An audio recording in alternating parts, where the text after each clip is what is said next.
오늘 이 시간 우리에게 주신 하나님의 말씀은 사도행전 8장 1절부터 13절까지의 말씀입니다. 사도행전 8장 1절부터 13절까지의 말씀입니다.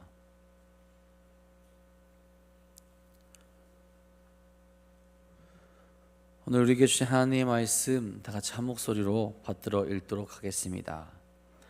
사울은 그가 죽임당함을 마땅히 여기더라. 그날에 예루살렘에 있는 교회에 큰 박해가 있어 사도 외에는 다 유대와 사마리아 모든 땅으로 흩어지니라. 경건한 사람들이 스데반을 장사하고 위하여 크게 울더라. 사울이 교회를 잔멸할세 각 집에 들어가 남녀를 끌어다가 옥에 넘기니라. 그 터진 사람들이 두루 다니며 복음의 말씀을 전할세 빌립이 사마리아 성에 내려가 그리스도를 백성에게 전파하니 우리가 빌립의 말도 듣고 행하는 표적도 보고 한 마음으로 그가 하는 말을 따르더라. 많은 사람에게 붙었던 더러운 귀신들이 크게 소리를 지르며 나가고 또 많은 중풍병자와 못 걷는 사람이 나으니 그 성에 큰 기쁨이 있더라. 그 성에 시몬이라 하는 사람이 전부터 있어 마술을 행하여 사마리아 백성을 놀라게 하며 자칭 큰 자라 하니 낮은 사람부터 높은 사람까지 다 따르며 이르되 이 사람은 크다 일컫는 하나님의 능력이라 하더라. 오랫동안 그 마술에 놀랐으므로 그들이 따르더니 빌립이 하나님 나라와 및 예수 그리스도의 이름에 관하여 전도함을 그들이 믿고 남녀가 다 세례를 받으니 시몬도 믿고 세례를 받은 후에 전심으로 빌립을 따라다니며 그 나타나는 표적과 큰 능력을 보고 놀라니라. 아멘. 오늘도 우리에게 기쁨과 평안을 주시는 하나님과 동행하는 귀하고 복된 하루 되시기를 간절히 소망합니다. 여러분, 우리가 어떤 것들의 확신을 가진 사람을 만나보신 적이 있을 겁니다. 혹은 내가 또 그 어떤 것에 확신을 가진 사람이 될 수도 있죠. 그 확신을 가진 사람은 아마 크게는 두 부류로 나눌 겁니다. 하나는 자신의 생각에 갇혀서 앞으로 나가지 못하고 자신의 삶을 또 힘들고 어려운 또 어두운 곳으로 이끌어가는 사람이 있을 거예요. 예를 들자면 도박에 빠진 사람들로 아마 비유할 수 있을 겁니다. 이번에는 반드시 딸 수 있을 거야. 이번에만 한 번만 더 하면 내가 더 좋은 모습으로 많은 돈을 가져갈 수 있을 거야. 그렇게 생각하며 그렇게 착각하며 그렇게 잘못된 확신을 가지고 자신의 삶을 망치는 길에서 벗어나지 못하고 있는 사람들이 있습니다. 반대로 정말 긍정적인 확신을 가진 사람들도 있어요. 미래에 대한 소망, 그 행복을 품고 나 자신을 더 단련하게 되고 더 나은 삶을 위하여서 지금 겪는 환경에도 굴하지 않고 묵묵히 나아가게 되는 사람들이 있습니다. 꿈과 비전을 품고 지치지 않고 건강하게 나아가는 사람들이죠. 여러분, 우리는 어떤 모습을 가지고 있습니까? 내 생각에 갇혀서 어두운 곳으로 나아가고 있지는 않습니까? 우리는 소망을 품고 살아가는 존재들이죠. 어떤 소망입니까? 하나님 나라에 대한 소망입니다. 그 나라가 올 것이라고 확신하는 자들이고 하나님의 약속을 신뢰하는 자들입니다. 그렇게 우리에게 어떤 어려움과 어떤 아픔이 오더라도 이미 그 나라에 들어가 살아가고 있는 자들로서 우리는 어떤 모습에도 굴하지 않고 하나님 나라를 바라보며 건강하고 비전을 품고 소망을 품고 거룩하게 살아가는 그리스도인이 될 수 있어야 한다라는 거죠. 오늘 말씀에서 보면 크게 상반된 두 그룹이 존재합니다. 그리고 그들의 삶의 모습과 또 그들이 나타나게 되는 그 열매는 유대와 사마리아 모든 땅으로 흩어지니라. 사울이 등장을 합니다. 아마 이 유대인들의 대표격으로 이제 사울이 등장을 하는 거죠. 아직 예수님을 만나기 이전에 사울이죠. 그는 어떤 모습을 보입니까? 예수님을 인정하지 않죠. 자신들의 생각에 갇혀서 율법에 갇혀서 율법을 통하여서만 자신들이 구원받을 수 있고 의롭다고 여겨질 수 있는 삶을 살아갈 수 있다, 그렇게 확신하고 살아가던 자들입니다. 그러니 다른 진리의 말이 그들에게 들리더라도, 다른 진리의 말이 그들에게 울려 퍼지고 있음에도 그들은 그 말씀을 듣지 못합니다. 예수님을 인정하지 않고 여전히 자신의 생각에 갇혀 있는 자들이 바로 사울과 유대인들이었다라는 거예요. 하나님의 진리의 말씀이 선포되어지고 있는데 그것을 막습니다. 자신들이 하고 있는 것, 자신들이 이야기하는 것만이 진리라고 여전히 이야기하고 있는 사람들이라는 거예요. 그렇기에 사울은 이 스데반이라는 사람의 죽음을 마땅히 여겼다라고 이야기하는 겁니다. 그 진리가 진리로 받아들이지 않고 없어져야 될 것으로 여기고 있다라는 거죠. 여러분, 사울은 단순히 그의 죽음을 마땅히 여긴 정도로 그친 것이 아니죠.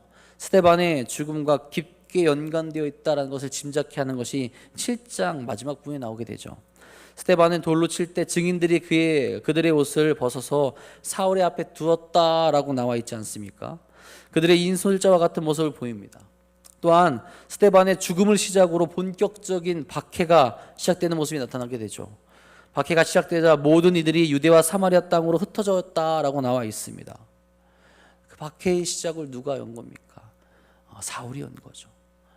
이 교회에, 이 예루살렘에 율법 외에 다른 것으로 구원받을 수 있다라고 여기는 자들을 다 죽이는 일에, 다 없애는 일에, 그들을 박해하는 일에, 그 믿음을 저버리게 하는 일에 앞장서고 나아가게 됐다라는 겁니다. 3절에 이야기합니다. 사울이 교회를 잔멸할세 각 집에 들어가 남녀를 끌어다가 옥에 넘기니라. 이 잔멸시켰다, 잔멸한다라는 것은 폭력을 사용하여서 큰 손상을 입히게 된다라는 것을 의미합니다. 그러니까 사울은 교회를 공격한 거죠. 그냥 공격한 것이 아닙니다. 폭력을 사용합니다. 그래서 예수님을 믿고 따른 자들을 잡아들이고 감옥에 넣은 거죠. 교회를 쑥대밭으로 만들어가기 시작했다라는 겁니다. 여러분, 이런 폭력이 왜 나타나는 겁니까? 성경에서 폭력을 행하라고 이야기한 적이 없는데, 이웃을, 하나님을 사랑하고 이웃을 사랑하라고 그렇게 말씀을 했는데 그 율법의 정신은 어디 간 것인지, 그 모습이 어디로 간 것인지, 오히려 죄를 범하며 자기 자신들을 더 나쁜 모습으로, 더 어두운 곳으로 이끌어가는 것을 보게 되지 않습니까? 바울이 이렇게 할 수 있었던 힘과 능력, 그 구원은 어디로부터 나오게 되는 겁니까? 이스라엘 전체로부터 나오게 된다라고 그들 생각하고 있었을 거예요. 이스라엘의 큰 권세자들, 종교 지도자들에게부터 그가 힘을 얻었고, 그 힘으로 말미암아 이 교회에 대한 박해를 시작했다라는 거죠. 유대인들이 마음을 합하여 진리의 말씀에 대항하기 시작했다라는 겁니다. 왜요? 그들은 그 말씀을 진리로 받아들이지 못했기 때문에 그렇습니다. 너무나도 큰 어려움이 믿는 자들에게 닥치게 된 거죠. 하나님의 말씀에 집중하지 못하고 참된 진리가 아닌 자신들이 만들어 놓은 법에 의하여서 하나님의 말씀에 대항하게 하는 것을 보게 됩니다. 여러분, 너무나도 다른 열매를 맺게 되지 않습니까?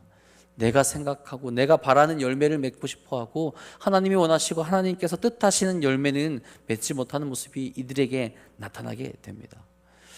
여러분, 우리에게도 이런 어려움이 찾아올 수 있어요. 형태는 다를지라도 다양한 모습으로 우리의 믿음을 흔들고 우리를 어렵게 하는 일들이 분명히 일어나게 됩니다. 우리가 하나님께서 기뻐하신 열매를 맺으려고 할 때 세상은 세상의 열매를 맺으려고 하죠. 세상이 바라는 그 열매를 맺고 싶어 합니다. 사단의 열매를 맺고 싶어 하고 죄의 열매를 맺고 싶어 해요. 그렇기 때문에 우리를 대적하게 될 때가 있다라는 겁니다. 아니, 항상 그 대적하는 모습이 일어나게 되죠.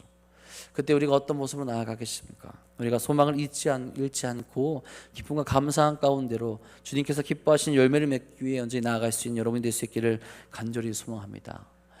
여러분, 이런 무서운 일들이 예루살렘에서 벌어지고 있는데 그 자리를 지킨 이들이 있어요. 누구냐? 사도들입니다. 1절에 보면 사도들이 사도들만 예루살렘을 지켰다라고 나와 있습니다. 흩어지지 않았어요. 박해에도 불구하고 그 자리를 지키며 있습니다. 마치 교회의 본부를 지키듯이 아직까지 그들이 있어야 될 그 자리를 지키며 떠나지 않고 있는 모습을 보여줍니다. 적어도 지금만큼은 그들이 있어야 될 곳을 지키며 고난 앞에서 굳건한 모습을 그들이 보여주고 있다라는 거죠. 목숨이 아까웠다면 그 자리를 즉시 떠났을 거예요. 하지만 아직까지 그들이 해야 할 일이 있기에, 그들이 구심점이 되어야 되기에 목숨이 위협받고 있는 그 상황에서도 그것을 지키는 것을 보여주죠. 다른 이들은 예루살렘을 떠나는 이들이 있어요. 그런데 여러분, 그 다른 믿음을 가진 사람들이 단순히 떠나고 도망하는 것만이 아니죠. 사도들이 예루살렘을 지켰다면 그들은 자신들의 일을 그들이 다니는 곳에서, 그들이 도망간 곳에서 행하게 되는 것을 보게 됩니다. 사전에 말하죠. 그 흩어진 사람들이 두루다니며 복음의 말씀을 전할세. 아멘. 여러분, 목숨을 걸고 도망가는데 여러분 다른 이유를 가질 수 있을까요? 목숨을 걸고 도망을 가는데 내 흔적을 남길 이유가 있을까요? 아니죠. 도망가야죠. 그냥 내가 어디에 있는지, 나와 같은 이들이 어디에 있는지 남기지 않고 알리지 않고 도망갔다면 내 생명을 위해서 숨어 있어야 됩니다. 하지만 믿음을 가진 자들이 어떻게 합니까? 도망가는 것뿐만 아니라 자기들이 가는 곳에서 복음의 말씀을 전했다라고 오늘 말씀에 분명히 기록되어져 있어요. 흩어져서 두루다니며 그 복음이 전파될 수 있도록 하는 겁니다. 왜 그렇습니까? 그들은 소망을 품은 자들이죠. 하나님 나라에 대한 소망을 확신하고 있는 자들이고 예수님에 대한 약속을 확신하는 자들이고, 그렇기에 그들은 그 소망의 열매가 맺혀질 수 있도록 그 말씀을, 그 복음을 전하고 있다라는 겁니다. 여러분, 분명 그들은 스데반이 죽게 되는 것을 보았고 함께 장사하며 크게 울었다라고 나와 있죠. 낙담할 수밖에 없는 상황입니다. 믿음을 지켰는데 그들에게 돌아온 것은 박해였고 죽음이었어요. 하지만 그들은 거기에 실망하지 않았다라는 겁니다. 실망했더라도 새로운 소망을 품고 계속 나아갈 수 있었다라는 거죠. 더 큰 일을 바라보고 확실한 믿음이 있었기에 예수님의 말씀에 순종하며 나아갈 수 있었다라는 거죠. 핍박의 순간에 실망하여서 넘어져 있는 것이 아니라 오히려 그 시간을 전도의 시간, 복음 전파의 시간으로 활용할 수 있었다라는 겁니다. 그 안에 소망이 있기에, 그 안에 진리가 있기에, 그 진리를 그 마음 가운데 품었기에 가능한 일이었다는 거죠. 특별히 오늘 말씀에서 빌립의 이야기가 나옵니다. 빌립의 이야기가 나오게 되는 것은 그의 전도의 얘기가 특별했기 때문에 나오는 거겠죠. 이 빌립은 사도 빌립은 아니고요, 집사 빌립입니다. 이 사람이 어디에서 전도했습니까? 5절에 나오죠. 빌립이 사마리아 성에 내려가 그리스도를 백성에게 전파하니. 사마리아 성에서 그리스도를 전파하는 것, 그리고 굉장히 이것은 특별합니다. 그 당시에 유대인들은 사마리아인들과 상종을 하지 않았기 때문에 그래요. 어찌 보면 유대인들이 일방적으로 사마리아인들을 무시한 것으로 볼 수 있습니다. 포로기에 믿음을 저버리고 우상을 섬겼으며 이방인들과 결혼하며 피가 섞였기에 이제는 그 사람들을 상종하지 아니하고 멀리했던, 마치 그들과 함께하면 우리도 거룩하지 못하고 우리도 더럽힐 것 같다라고 생각했던 그것이 바로 사마리아였다는 거예요. 그런 곳으로 빌립이 가서 전도하게 됩니다. 신기한 일이에요. 그 사람, 사마리아 사람들도 보기 정말 신기한 일입니다. 저 유대인들이 왜 우리에게 와서 왜 이 말을 전하는 걸까? 신기할 수밖에 없는 상황인데 필립은 그곳에서 전도한다는 거예요. 왜 그렇습니까? 예수님이 가르쳐 주신 대로 하는 거예요. 예수님께서 말씀하신 대로 사마리아와 땅 끝까지로 전하겠다라는, 그 복음을 전하겠다는 의지가 그에게 있다라는 거죠. 편견이 벗어지고 눈앞에 있는 것들이 벗어지고 싫어하고 미워하고 정말로 저주스러운 이들이 아니라 전도해야 되고 불쌍한 이들이고 예수님을 전파해야 되고 구원받아야 될 사람으로 바뀌었다라는 거죠. 그 안에 소망을 품게 되니, 그 안에 예수 그리스도의 마음을 품게 되니 내 앞에 있는 이들이 정죄하고 죽음에 빠져서 없어질 존재들이 아니라 새롭게 되고 소망을 품고 같이 하늘나라에 가야 될 불쌍한 이들이 되었다라는 겁니다. 같은 하나님의 자녀라고 이야기하는데 여러분, 어떤 소망을 품고 누구를 바라보냐에 따라서 그 열매가, 맺혀진 열매가 달라지게 된다라는 거죠. 우리에게도 이 모습이 있길 바랍니다. 나는 하나님을 믿고 있다라고 얘기하면서 나에게 맺게 되는 열매가 무엇인지, 내가 선포하고 있는 것이 무엇인지, 내가 이야기하고 있는 것이 무엇인지, 내가 바라보고 있는 사람은 어떤인지, 어떻게 바라보고 있는지 생각하시면서 주께서 기뻐하시는 모습으로 나아갈 수 있기를 간절히 소망합니다. 여러분들, 이 사마리아 사람들도 분명히 유대인에 대해서 이제 경계하고 있었을 거예요. 근데 어떻게 그들에게 복음이 전달될 수 있겠습니까? 그들의 마음이 빌립의 말을 따르며 쫓을 수 있을 만한 일들이 일어났기 때문에 그럴 거예요. 소망을 품고 나아간 자들에게 성령의 역사와 하나님의 역사가 분명히 일어나게 됩니다.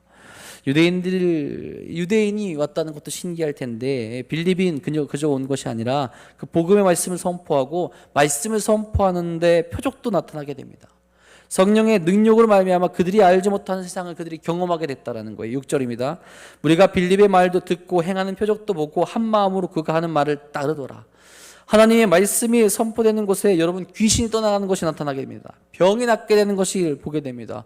걷지 못한 이가 걷게 되는 것을 보게 됩니다. 빌립이 전하는 말씀이 진리라는 것이 그들로 하여금 깨닫게 되는 일들이 그들에게 일어나게 됐다는 거예요.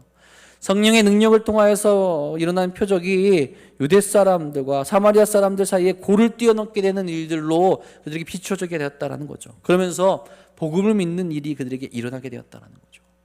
그 소망을 품고 소망을 전하는 자들에게 일어난 일은 다르다라는 거죠. 그 상황이 최악일지라도 그것을 이용하여서 주의 영광을 위해 사용하게 되는 것을 보게 됩니다. 여러분들도 이런 최악의 상황들이 오게 될 때가 있죠. 그럴 때마다 우리는 어떻게 시간을 보냅니까? 믿음을 지키고 신앙적으로 한 걸음 더 성숙해질 수 있는 시간으로 나아갑니까? 나의 상황을 이겨내어서 나의 상황을 뛰어넘어서 주의 영광을 위해서 살아갑니까? 아니면 철버덕 주저앉아서 불평과 불만만을 이야기하고 있지는 않습니까? 소망을 품고 있다면 그 소망 가운데로 나아가시기 바랍니다. 그러면 막혔던 담이 허물어지고 새로운 역사를 우리가 경험하게 될 것이고 우리 삶을 통하여서 더 큰 은혜를 경험할 수 있게 될 겁니다. 여러분, 저희 집도 그랬어요. 참 어려웠던 시기가 있습니다. 저희 이제 부모님이 원래 시골에 계시다가 이제 태안이라는 곳으로 이제 이사 가게 됐는데 그 이유가 있어요. 저희가 시골에 땅이 조금 있는데 뭐 그렇게 많지는 않아요. 땅을 이제 할아버지께 이제 물려받았는데 세금이 조금 나왔어요. 몇백 정도 나왔어요. 근데 저희 부모님이 그것 때문에 굉장히 실망하셨습니다. 세금이 나왔는데 세금이 낼 돈이 없는 거예요. 거기서 한 20년 가까이 살았는데, 시골에서 20년 가까이 살았는데 이걸 낼 돈조차 없다는 것에 굉장히 실망을 하시더라고요. 물론 돈이 다는 아니지만 적어도 이렇게 우리가 힘들게 살고 어렵게 이 고향 땅을 지키며 살아야 될 그 이유를 못 찾으시겠다고 하고요. 뭐 다른 이유도 여러 가지 있었어요. 그래서 이제 그 당시엔 아버지는 교회도 안 다니셨고 어머니는 교회를 다니셨는데 우리가 이사를 가야겠다고 이사를 가셨어요. 근데 그 이사를 간 곳에서 어떤 일이 있었느냐, 어머니가 기도를 시작하셨어요. 새벽 제단을 쌓기 시작하셨어요. 그래서 어떤 기도 제목을 가지셨느냐, 아버지에 대한 기도 제목을 가지신 거예요. 한 10년 넘게 교회를 안 가고 계셨거든요. 그때부터 한 10여 년 동안 계속 기도를 하셨는데 그 기도하는 시간 동안 힘들고 어려운 일이 참 많이 있었죠. 근데 그 시간들을 이겨내고 소망을 품고 기도하면서 이겨냈더니 저희 아버지가 이전보다 더 좋은 모습으로 교회 나가기 시작하시고 같이 지금은 새벽 대단을 쌓으시고 하나님 앞에 영광을 돌리며 감사한 일들이 나타나게 되더라고요. 소망을 품고 기도하게 되면, 소망을 품고 그 상황에서 하나님 앞에 나아가게 되면, 하나님께 그거 바라보고 나아가게 되면 그 합당한 열매를 주시고 더 큰 기쁨과 감사를 주시고 행복한 모습으로 나아가게 되었다라는 거죠. 변화되는 것을 경험하게 하신다라는 겁니다. 여러분, 빌립도 이 변화되는 것을 사마리아에서 경험하게 되는데, 특별히 오늘 말씀에서 시몬이라는 사람이 또 등장하게 돼요. 시몬이라는 사람, 9절 10절에 이렇게 말합니다. 그 성에 시몬이라는 사람이 전부터 있어 마술을 행하여 사마리아 백성들을 놀라게 하며 자칭 큰 자라니 낮은 사람부터 높은 사람까지 다 따르며 이르되 이 사람은 크다 일컫는 하나님의 능력이라 하더라. 시몬이라는 사람, 마술이라는 것을 행하여서 사람들로부터 높임을 받았습니다. 어떤 능력인지 정확히 알 수 없지만 자기 자신을 높이고 하나님을 제대로 바라볼 수 없게 만드는 일을 그가 행했을 거예요. 시몬 자신도 스스로를 신적인 존재처럼 행동했을 것이고 사람들의 관심을 끄며 큰 자로였던 겁니다. 적어도 빌립을 만나기 전까지는 그랬어요. 진정한 기쁨과 표적이 빌립으로부터 나오는 것을, 그 열매를 확인하고 나서 사람들은 스스로 큰 자로 여겼던 시몬도 빌립에게 나아가게 됩니다. 내가 큰 자가 아니었구나. 진정한 능력과 진정한 사랑과 진정한 기쁨이 저에게서 나오는구나. 저가 누구일까? 저가 이야기하고 있는 예수님은 누굴까? 그 궁금증이 그에게 일었을 거라는 거예요. 12절 13절에 이렇게 얘기하죠. 빌립이 하나님 나라와 민 예수 그리스도의 이름에 관하여 전도함을 그들이 믿고 남녀가 다 세례를 받으니 시몬도 믿고 세례를 받은 후에 전심으로 빌립을 따라다니며 그 나타나는 표적과 큰 능력을 보고 놀라니라. 아멘. 시몬도 세례를 받게 됩니다. 그럴 수밖에 없어요. 빌립이 보여주고 있는 것과 시몬이 보여주고 있는 것은 질적으로 달랐기 때문입니다. 빌립이 보여주는 표적은 사람들을 기쁘게 했고 시몬이 보여주는 마술은 놀라게 할 뿐이었어요. 빌립이 보여주는 곳엔 생명이 나타나고 시몬이 있는 곳에는 그러지 못했다라는 겁니다. 물론 여러분 뒤에 시몬이 돈으로 그 능력을 사려는 모습을 보이게 돼요. 오늘 말씀 이후에 아마 그 능력, 성령의 능력이 정말 좋아 보이고 자신도 행하고 싶었기에 그렇게 했을 겁니다. 그만큼 지금 빌립이 보여주고 있는 모습이 정말 위대했고 그들이 보기에도 기쁨과 감사함이 나타나는 모습이었다라는 거죠. 그 모습을 보고 그 안에 복음을 바라보게 되고 그 일들을 경험하게 되고 바뀔 수밖에 없고 새로워질 수밖에 없었다라는 거죠. 참된 소망을 품고 그 소망을 가지고 나아가는 것에 보여지는 놀라운 성령의 역사죠. 결코 인간의 힘으로 할 수 없지만 포기하지 않고 그 끝까지 그 소망을 품고 나아가게 될 때 거기서 하나님의 역사가 일어나게 되고 그 열매를 맺혀지게 된다라는 겁니다. 여러분, 우리는 어떤 모습으로 나아가고 있습니까? 포기하지 마시기 바랍니다. 주의 말씀만 간절히 붙잡고 나아가시기 바랍니다. 주께서 우리에게 가르쳐 주신 것을 품고 이 세상 가운데로 나아갈 수 있길 바랍니다. 그럴 때 주님께서 우리에게 성령의 역사와 하나님이 거룩하신 일들을 경험할 수 있게 만들어 주실 겁니다. 그러면 고난은 절망으로 가는 길이 아닙니다. 그렇죠? 오히려 믿음을 보여주는 길이죠. 믿음을 드러내고 훈련되어질 수 있고 혹은 더 큰 소망과 은혜를 경험할 수 있는 기회가 됩니다. 여전히 세상에서는 사울과 같이 우리를 대적하고 넘어뜨리려는 일들이 많습니다. 그들이 옳다라고 이야기하며 그 악하고 죄의 열매를 맺고 있는 사람들이 여전히 남아 있습니다. 여러분, 그런 상황에서 우리는 어떻게 해야 되겠습니까? 소망을 품고 소망을 가지고 거룩한 열매를 맺을 수 있도록 우리가 나아가야 됩니다. 참된 그리스도인으로서 참된 소망을 품은 그리스도인의 모습을 온전히 보일 수 있어야 된다라는 거죠. 고난을, 우리의 상황을, 우리의 환경을, 우리의 신앙을 보여주고 거룩한 일들을 경험할 수 있는 기회로 삼으시길 바랍니다. 또한 주님께서 새롭게 하실 것을 신뢰하며 나아가시길 간절히 소망합니다. 그러면 우리의 길에서 주의 영광이 나타나게 될 것이고, 오늘 우리가 본 사도들의 모습처럼 또 이 빌립의 모습처럼 그 안에 거룩한 일들, 거룩한 성령, 거룩한 열매가 맺혀지게 될 겁니다. 소망을 잃지 마시고 거룩한 길로 나아가 주의 역사와 주의 거룩하심과 주의 함께하심과 그 성령의 열매를 경험하시는 사랑하는 돈 없는 교회 성도님들 되시기를 주님의 이름으로 간절히 축원합니다. 기도하겠습니다. 사랑의 주님, 오늘도 우리가 나아갑니다. 오늘도 우리가 그 거룩한 길로 걸어갑니다. 우리와 함께 하시고 우리를 붙들어 주시고 우리를 이끌어 주시옵소서. 우리가 걸어가는 모든 길에서 주의 영광이 나타나게 간절히 소망합니다. 우리의 환경에, 또 우리의 어려움에, 우리의 고통에, 우리의 고난에 실망하여 넘어지는 것이 아니라 우리에게 정말로 소망을 주시고 우리에게 정말로 기쁨을 주시는 참된 하나님, 참된 예수님만을 바라보며 묵묵히 걸어갈 수 있도록 인도하여 주옵소서. 소망을 품고 걸어가게 될 때 그것에 변화가 있을 줄 믿습니다. 거룩한 변화가 일어나고 또한 거룩한 일들을 경험하게 되고 정말 성령의 능력을 경험할 수 있는 일들을 우리가 체험할 수 있도록 인도하여 주시옵소서. 우리의 힘으로 할 수는 없습니다. 우리의 능력으로 할 수 없습니다. 우리가 오직 그 거룩한 소망을 품고 나아가게 될 때 우리가 있는 것이 거룩하게 변하고 하나님 말씀이 선포되어지고 하나님의 일들이 일어나게 될 줄 믿사오니 우리가 포기하지 않고 그 길을 묵묵히 걸어갈 수 있는 정말 신실한 그리스도인이 될 수 있도록 인도하여 주시옵소서.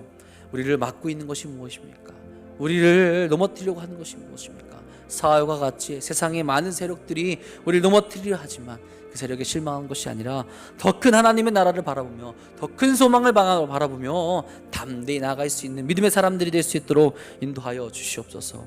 오늘 그 거룩한 일들을 경험할 수 있게 하여 주시옵고 오늘 그 말씀을 선포할 수 있게 하여 주시옵고 오늘 그 성령의 열매를 맺을 수 있도록 채워 주시옵소서. 사랑하는 이들 이 자리에 함께 나와서 기도합니다. 부르짖으며 정말 주 앞에 나가 기도합니다. 주님, 말씀으로 단련되게 하여 주시옵고 오늘도 거룩하신 주님을 만나 새로운 일들을 경험할 수 있도록 인도하여 주시옵소서. 또한 기도하며 나아갑니다. 부르짖습니다. 주님께서 그 기도의 제목들 들어주시옵고 함께 하시고 응답하여 주셔서 이 세상 가운데에서 우리와 함께 하시는 주님을 늘 경험할 수 있도록 인도하여 주시옵소서. 오늘도 말씀을 붙들고 소망을 붙들고 나아가는 우리들과 주님께서 함께 하실 것 믿사오며 우리의 능력이 되시고 우리의 소망이 되시며 우리의 길이 되신 우리 구주 예수 그리스도의 이름으로 감사하며 기도합니다. 아멘. 하나님, 오늘도 성령의 능력으로 이끌어 주시옵소서. 우리를 오늘도 그 거룩한 길로 나아가게 하여 주옵소서. 아버지여, 정말 우리의 삶이 변화되어지고 새롭게 되어지고 소망을 품고 나아갈 수 있는 거룩한 모습으로 나아갈 수 있도록 채우시옵소서. 아버지, 그들과 아버지를 더욱더 바라볼 수 있도록